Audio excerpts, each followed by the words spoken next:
What's up, everybody? It's your boy Brandon Scott again. Today, we are going to do a New York Knicks preview for tomorrow night's third preseason game. We're going to look at the Kevin Porter Jr. trade and the aftermath of it. There's some details that came out. Would you make that move to acquire him if he's a free agent? And then we're going to talk about a possible James Harden trade. The Philadelphia 76ers are in talks with the Clippers as we speak. So, should the Wizards be a third team in that deal? We're going to talk about that and more next on Locked On Wizards. You are Locked On Wizards, your daily Washington Wizards podcast. Part of the Locked On Podcast Network, your team every day.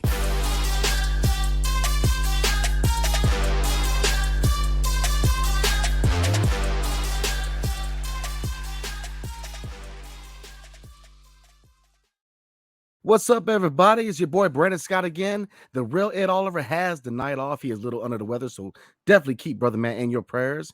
And thank you for getting Locked On Wizards your first listen every day. We are free and available wherever you get your podcasts and on YouTube.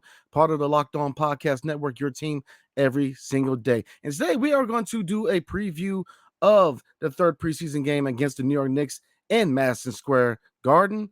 And the three things I want to see from this Wizards team tomorrow night. And we're going to get the Kevin Porter trade. He has finally moved on or been moved on from the Houston Rockets. So looking at the aftermath, new details coming out.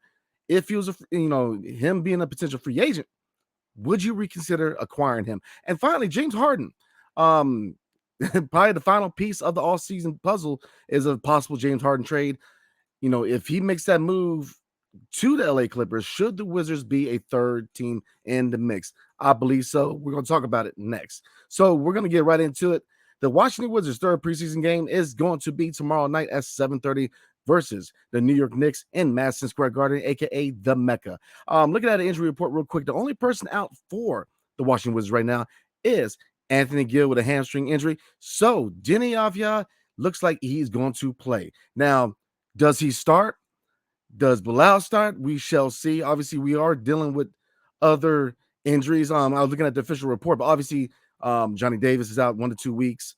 But Deni is slated to play. So who starts? It remains to be seen right now. Obviously, Deni has not played in the preseason yet, so they might start him on the bench. Try to get him some playing time, trying to get his legs rolling, get him used to the grind of the NBA season. So you very well could still see Bilal start as small forward. But three things I want to see from the Washington Wizards tomorrow night.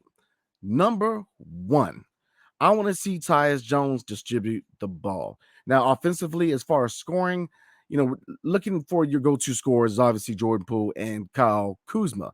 But, as far as scoring-wise, and my expectations of Tyus Jones is I would love to see him obviously penetrate the lane, because by doing so, he collapses defense and he can dish it out to shooters like Jordan Poole, Kyle Kuzma, potentially Bilal Coulibaly, and Deni Avdija. So, I definitely want to see him penetrate, but, use penetration. I know he's got that floater, but use penetration as a means to distribute. I want to see Tyus Jones, the distributor, the floor general. Obviously his last game wasn't his best as far as his offensive output, and his assist numbers were down too. But to me, what he provides at the point guard position in DC is a distributor, a floor general, an old school type of point guard. We're not dependent on him to be like Gil or John to be a scoring option or number one scoring option. We've got our number one and number two scoring options, and we're kind of looking at who could be that number three. Could it be Bilal Coulibaly? Could it be Deni Avdija? The list goes on. Who could be that number three? But I don't think it's Tyus Jones. So number one, as far as things I want to see tomorrow night, I want to see Tyus Jones distribute. I want to see 5+ assists. I want to see him setting up other teammates. I'm going to see him orchestrating the offense.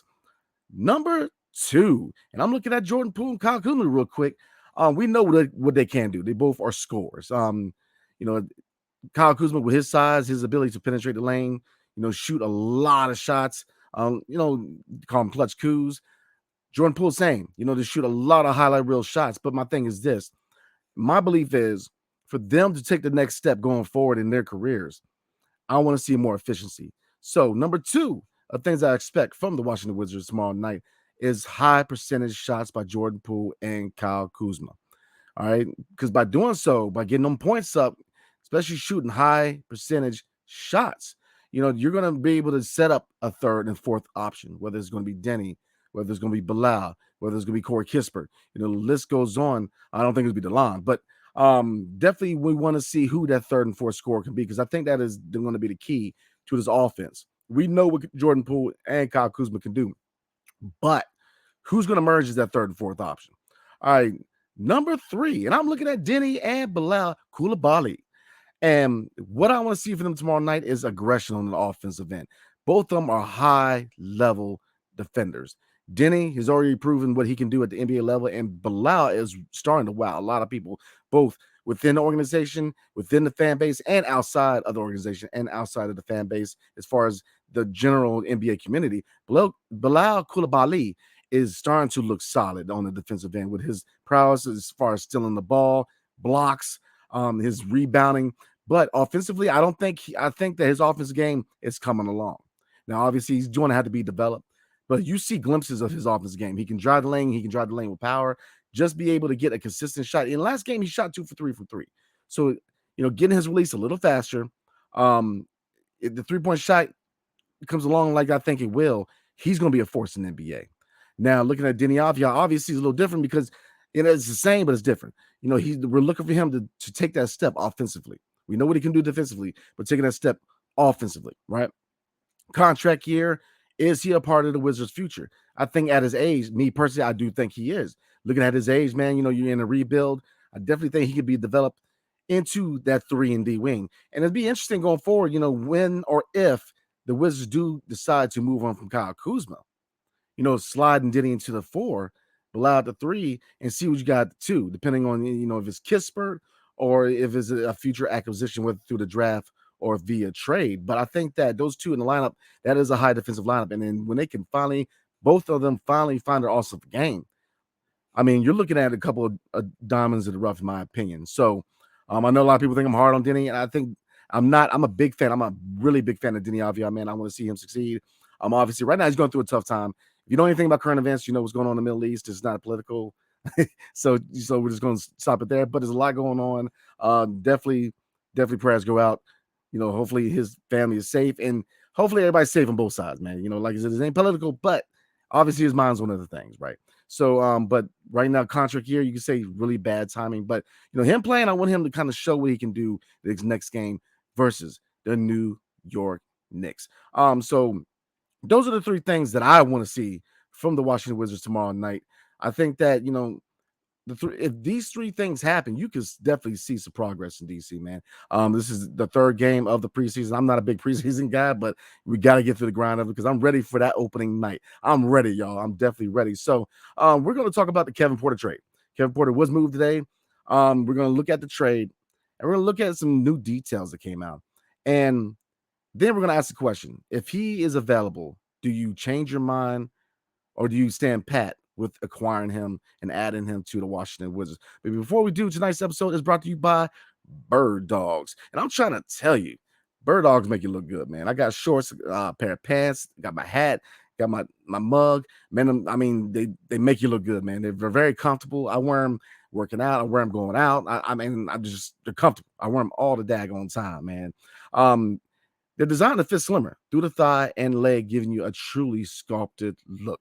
Birddog shorts do the exact same thing as Lululemon, but fit way better. Way better. Birddogs fixed this issue by inventing cloud knit fabric, because it used to be where regular shorts are made out of stiff, restricting cotton. Not anymore. They're made out of khaki, so it stretches, and it also gives you a way slimmer look. So you don't have to sacrifice movement, which is big with me.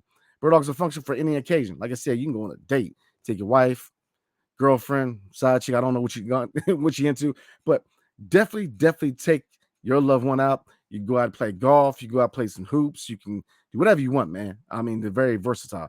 Show yourself wearing Birddogs on camera and talk about, I'm trying to tell you, they're very, very comfortable. So go to birddogs.com/LockedOnNBA and enter promo code LockedOnNBA at checkout for a free Birddogs water bottle with your order. That's birddogs.com/LockedOnNBA for a free water bottle at checkout. I'm trying to say that it keeps your beverages cold or hot, depending on what your objective is. So definitely check it out. And again, these are very, very comfortable pants. So please definitely consider them. So you won't want to take your Birddogs off. I'm telling you, I promise you.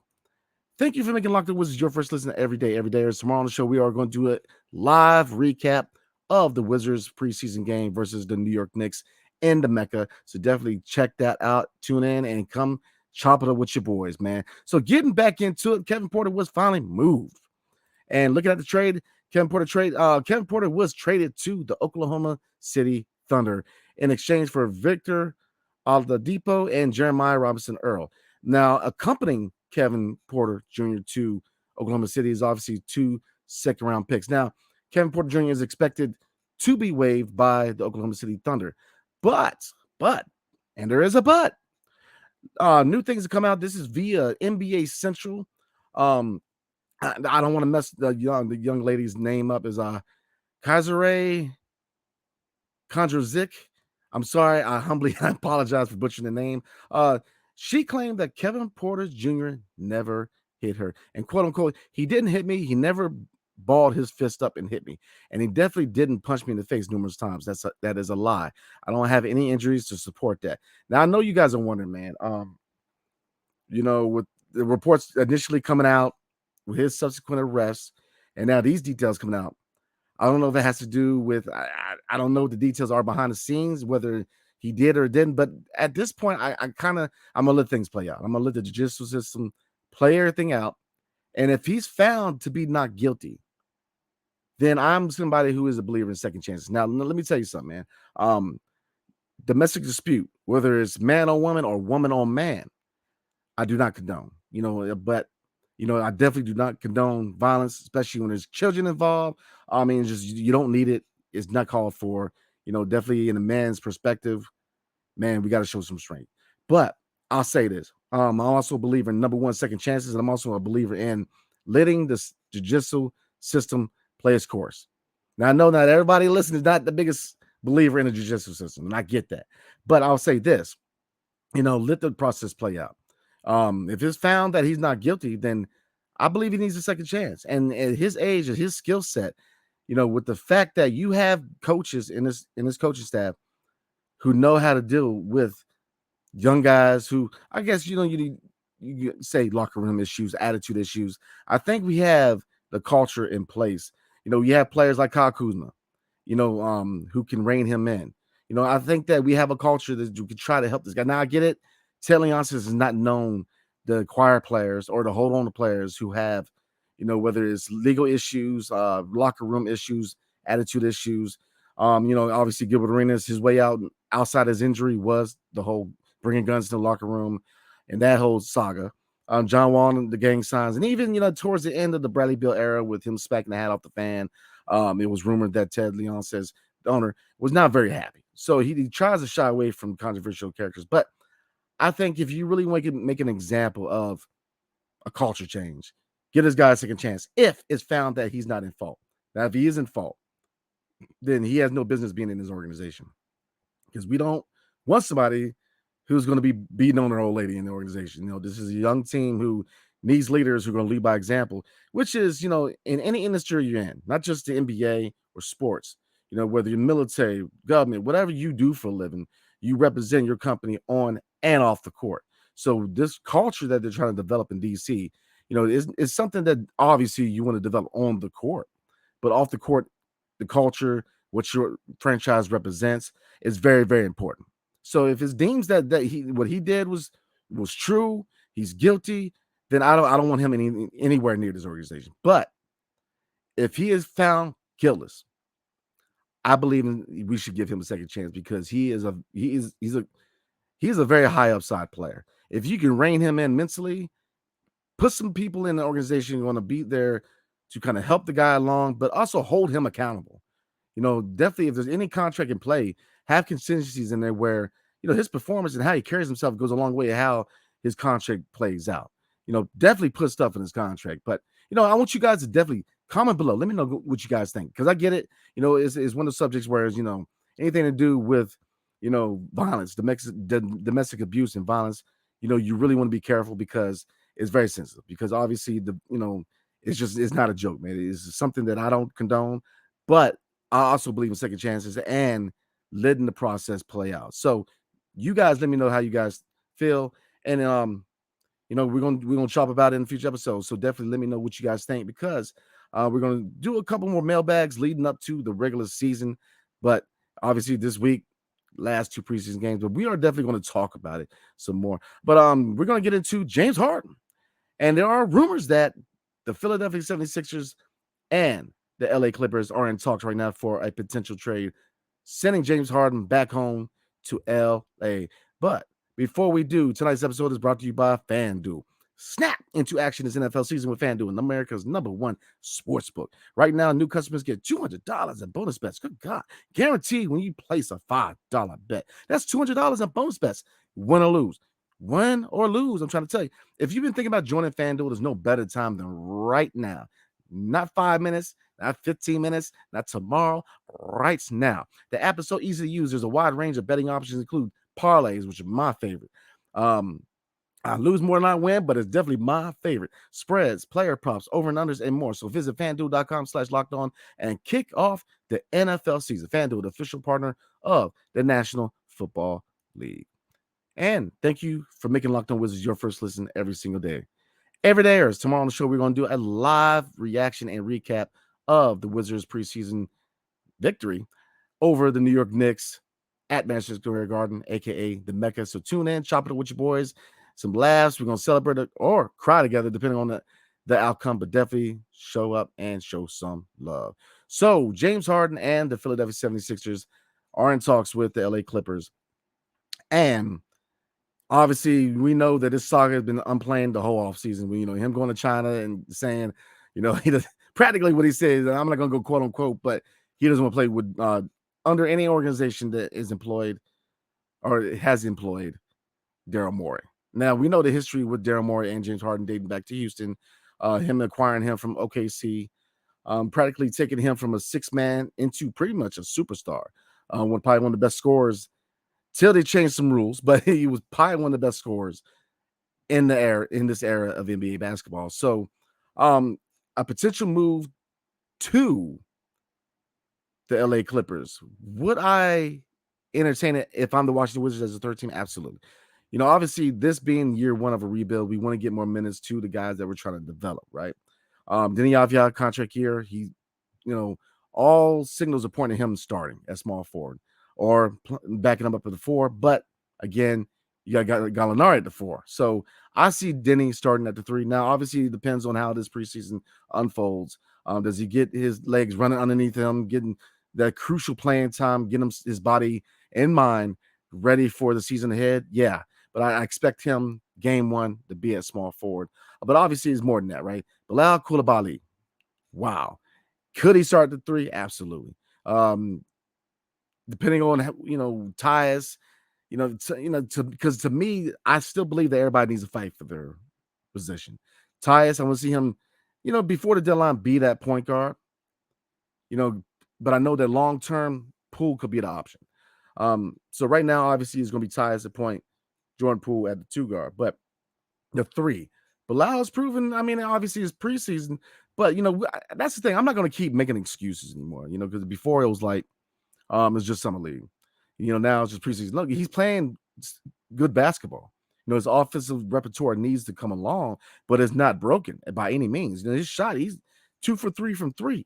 Small sample size, yes, but I'm telling you right now, Bilal Coulibaly is going to be a star in this league, man.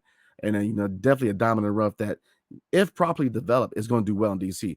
Now, looking at Denny Avdia, young, 22, he's still can be molded, man. Can still be brought along.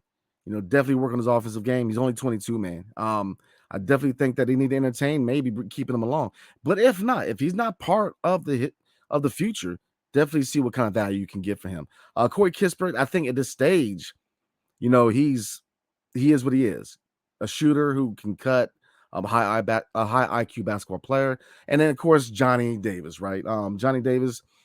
Playing time is very crucial, especially at the 2 guard position behind Poole. Now, Kispert is slotted to play 2 guard, and then you got Shamet. So definitely Shamet needs to be moved. So maybe the Wizards should be that third team. Maybe move on from Shamet, maybe Gallinari. we'll see. And obviously that's not the only questions we have on this team, right?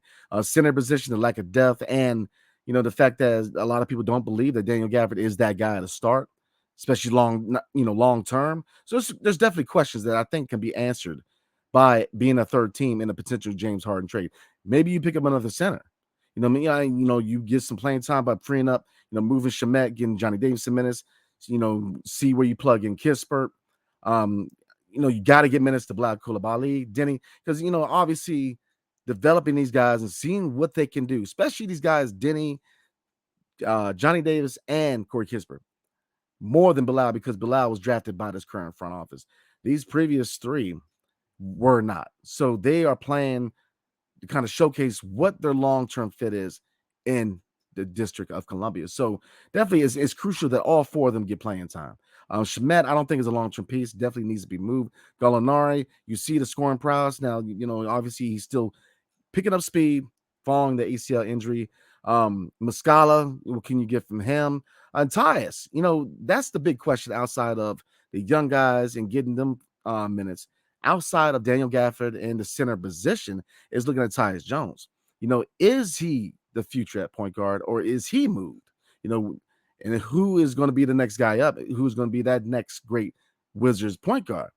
Jordan Poole to me could be that guy at point, but it really depends on how well Tyus Jones plays and if this organization sees him as a building block and not a trade asset. So, there's a lot of questions, a lot of things need to happen. But look, 2 more preseason games.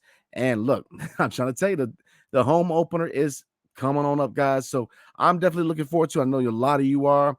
New season. This is my second season here at Locked On. This is my second regular season. So I'm definitely excited to chop it up with you guys again to see season with my guy, the real Ed Oliver. So definitely excited. So again, appreciate everybody showing up, watching the video, man. Definitely showing love. Comment below. Let me know what you guys think, man. Do you agree with the 3 things I'm looking for tomorrow night?